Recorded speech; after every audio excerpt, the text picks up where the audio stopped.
What is up, guys? Welcome back to the channel, and in today's video I'm going to share with you the biggest scandal in Ghana football yet, and probably the biggest in Africa as a whole.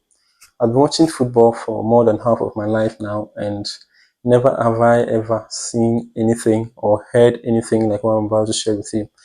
This scandal is of epic proportions, and let me begin the whole story.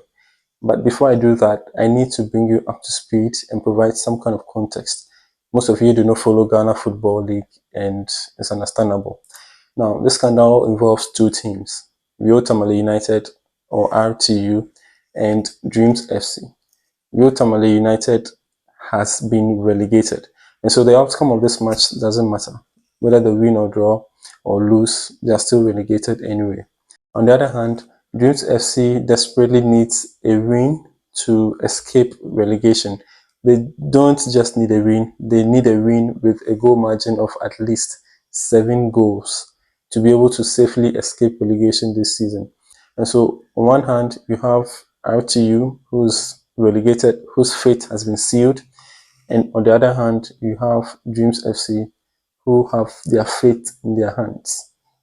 And so that is the context I wanted to set, and hopefully you do understand what I'm about to say now. Moving on to the scandal itself. RTU, the players of RTU have not been paid for 7 months now. For 7 months, they've not received their wages and their salaries. And at this point, there were just 2 matches to end the regular season. And so they felt like if we do not get our salaries now, and we get relegated, that is it. We probably would not get our salaries. And so these footballers came together and said, you know what, we are going to boycott our remaining matches so that it will give enough pressure to the club ownership to pay us what we are due. All right. And regardless of the fact that they boycotted, the match still happened. Yotamal United somehow showed up at the home grounds of Dreams FC to play that match. And so if these guys had boycotted it, who were the ones playing? Well, it turns out that the club chairman went to a Division 2 football league and handpicked certain players to represent RTU, which is illegal, by the way. At the beginning of every season, you register all your players. And if your players are not playing, that is it. So why then did he do that? And so that's what he did. He brought in Division 2 players to put on the jersey and the jersey numbers of the first 11 regular team to face Dreams FC. Now, how the referee and the match commissioner were not able to pick this up and still went ahead to play the game is something that we have been unable to uncover yet. What was the result of the game? Well, your guess is as good as mine. Dreams FC did not only win, but they won by 8 goals to 1. Remember that I did mention they need to win by at least a 7-goal margin to escape relegation this season.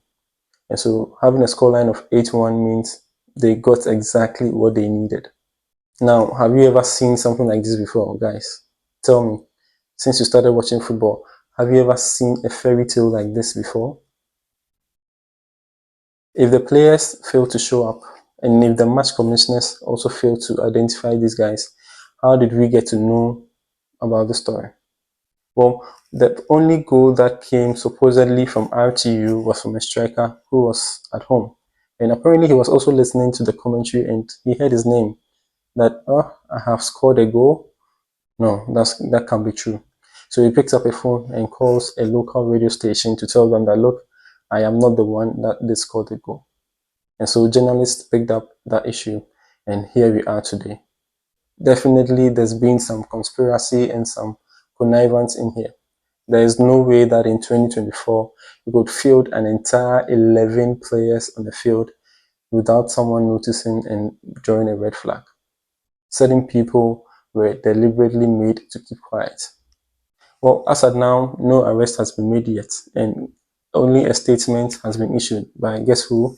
The president of the Ghana Football Association. He basically stated that impersonation into the Premier League matches are illegal. Who are the biggest losers here? It's definitely the football players. A lot of people that will come across this scandal would immediately write off the Ghana Premier League as an unprofessional league and an unreliable league, a league that lacks credibility. This season has been special because it's been won by Samatex, a team that a few years ago were not even in the top flight, a true underdog. But the achievements have been overshadowed by this massive scandal.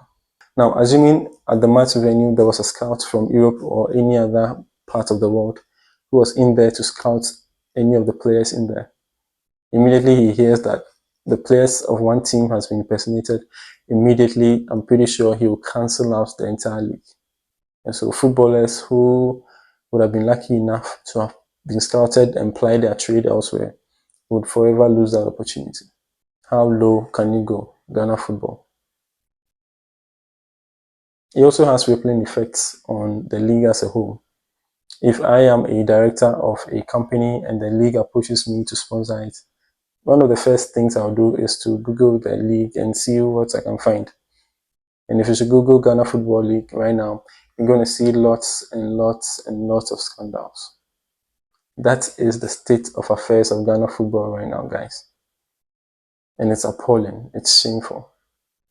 I'm going to leave you with a phone call between the captain of RTU and one of the local journalists here for you to listen. Assalamu alaikum. Salam. Good evening. Yeah, good evening. How are you? I'm doing good. Okay, you speak English or you can mix it with Chi. My tree is not good. Okay. So let's do English. Were you part of the team today that lost to Dreams FC by 8-1? Absolutely not. But you are captain of the team. I wasn't part. But your team was traveling today for a Premier League game and you were not part of the team. Are you injured? What I can confirm is that none of the registered players, undertook that game. As I'm speaking currently, all the registered players that are in the RTU system are in Tamale. Some even went home. They are angry about some issues. But what happened in the is something unimaginable. But I just want to say that some people have certain perception of the Ghana League, and they think sometimes certain things can be done, and yes, they really executed it. Because with this, it's more or less like inter-schools football. Because officiating officials, when you are going to do inspection, at least if you see Baba Kushbo on the team sheet, you should know this is Baba Kushbo because we've been there working out with each other. So if somebody comes in front of you and say, I am Baba Kushbo, you should tell him, no, you're not Baba Kushbo. But they allow that to happen during the inspection. So even this is criminal because it's impersonation. We are somewhere in Tamale and people are in the having the impression that it's us who are going to honor the game. And that is really pathetic. So what I just want to say is that, yes, the match was played, but the actual characters weren't those on the field of play. Well, you were not there. I said all the registered players were not there. Okay, all the registered players were not there. None was present. Okay.